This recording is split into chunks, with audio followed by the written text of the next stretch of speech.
ఆ తర్వాత అక్కడ పార్టీ ఇది మూసేశారు. అక్కడి నుంచి ఇక్కడ తెలంగాణలో ఈమె నిజంగా కాంగ్రెస్ కోసం ఎందుకు తిరగలే కాంగ్రెస్ పక్షాన? టీఆర్ఎస్ నిరంకుశమైన దీన్ని ఇచ్చేయాలనుకున్నప్పుడు కాంగ్రెస్ పక్షాన్ని ఎందుకు తిరగలేదు? న్యాయమైన ఇది ఉంది అన్నప్పుడు కాంగ్రెస్ని తీసుకురావాలనుకున్న దాంట్లో తన రోల్ ఎందుకు ప్లే చేయలే? ఆ రోజు వాళ్ళు ఎందుకు అడగలే? ఓపెన్ గానే వద్దు, మాకు వద్దు, ఇక్కడ ఉండాల్సిన అవసరం లేదు వాళ్ళు ఎందుకు చెప్పారు? చెప్తే ఎందుకు సహించారు?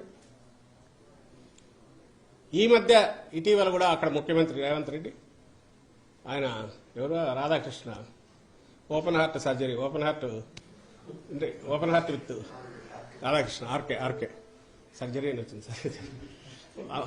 ఓపెన్ హార్ట్ విత్ ఆర్కేలో దాంట్లో మాట్లాడుతూ ఏమంటాడు?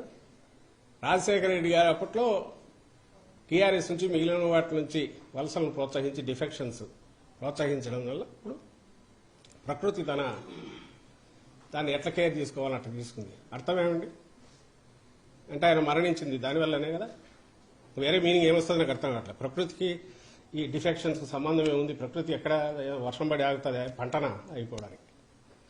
మరి అన్నప్పుడు ఆ పార్టీలో కనీసం అలాంటి పార్టీలో ఈ రోజుకు అక్కడ ఉన్న ఒక వ్యక్తి, అందులో సాక్షాత్ ముఖ్యమంత్రి, ఆ పార్టీ ముఖ్యమంత్రి అక్కడ అంటుంటే అసలు ఎట్లా దాని గురించి ఏమంటారు? ఎందుకు ఈ రియాక్షన్స్ ఎందుకు జరుగుతుంటే మీరు మాట్లాడాల్సినవి ఇవన్నీ ఉన్నాయి. షమ్లమ్మ గారు తన బిహేవియర్ దానికి సంబంధించి చెప్పాల్సినవి ఇవన్నీ ఉన్నాయి. అక్కడ నుంచి ఇక్కడికి రావడం ఇక్కడ మొదలుపెట్టారు. బహుశా ఈ రోజు మాట్లాడిన దాంట్లో కూడా అవి ఏ స్టేట్లో ఉండాలనుకో మాట్లాడారో తెలియట్లా.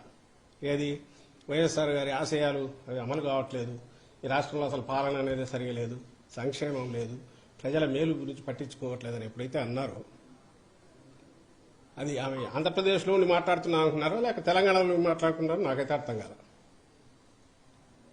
ఇంత డొల్లతనంతో అసంబద్ధతతో కూడిన వీటి గురించి ఎందుకు రెస్పాండ్ కావాల్సి వస్తుంది ఏమాత్రం అంటే కన్ఫ్యూజ్ అయ్యే అవకాశం ఉంటుంది ప్రజలు. కాబట్టి ఈ జరిగిన దీంట్లో ఏదైనా ఉంటే ఆమెకు ఏదైనా అన్యాయం జరిగిందని అనుకుంటే ఏం ఆశించి ఆమె తన అన్న కోసం తిరిగారో ఆమె చెప్పాలి. ఏం ఆశించి ఆశాభంగం కలిగిందో అది చెప్పాలి. రాజకీయాలనేవి కేవలం పదవులు పంపకం కుటుంబంలో పంచుకోవడానికా లేక అది ఒక పార్టీ అనేది హెల్దీగా ఉండాలంటే బ్రాడర్ డెమోక్రటిక్గా అందరూ ఇన్వాల్వ్ అయ్యి కుటుంబానికి అతీతంగా నడవాలన్నా ఏది ఆదర్శప్రాయమైంది? మీరు మీడియా కూడా ఆలోచించాలి. ఈరోజు జగన్మోహన్ రెడ్డి గారు వేస్తున్న అడుగులు కానీ పార్టీని నడుపుతున్న తీరు కానీ ప్రభుత్వంలో కుటుంబానికి సంబంధించి పరిమితం చేయడం కానీ ఎక్కడికక్కడ చేయడం అనేది అది ఆదర్శప్రాయమైంది. ప్రజలు ఎన్నుకున్నది రాజకీయ పార్టీని, ఆ పార్టీ నాయకుడుగా అధినేతగా జగన్మోహన్ రెడ్డి గారి ఆలోచనలు నచ్చి and regional party more so in regional party ఎవరైతే దాన్ని హెడ్ చేస్తున్న నాయకుడు ఉన్నాడో ఆయన ఆలోచనలు, ఆయన వ్యవహార శైలి, ఆయన ఇవి దిశానిర్దేశం చేస్తాయి. ఆయన వాటిని బట్టే ప్రజలు కూడా జడ్జి చేసుకుంటారు. ఆ జడ్జి చేసుకోవడంలో జగన్మోహన్ రెడ్డి గారు ఒకరు, ఆయన ఇంకొక వారసత్వం కానీ ఇంకోటి కానీ అటు ఇటు లేదు, లేదా కుటుంబంలో పదవుల కోసం ఆయన ఇచ్చేయట్లేదు, పార్టీని హెల్దీగా ఉంచడానికి ఇలాంటి బంధాలకన్నిటికీ అతీతంగా నడుపుతున్నాడు అనేది ఆదర్శప్రాయమైంది.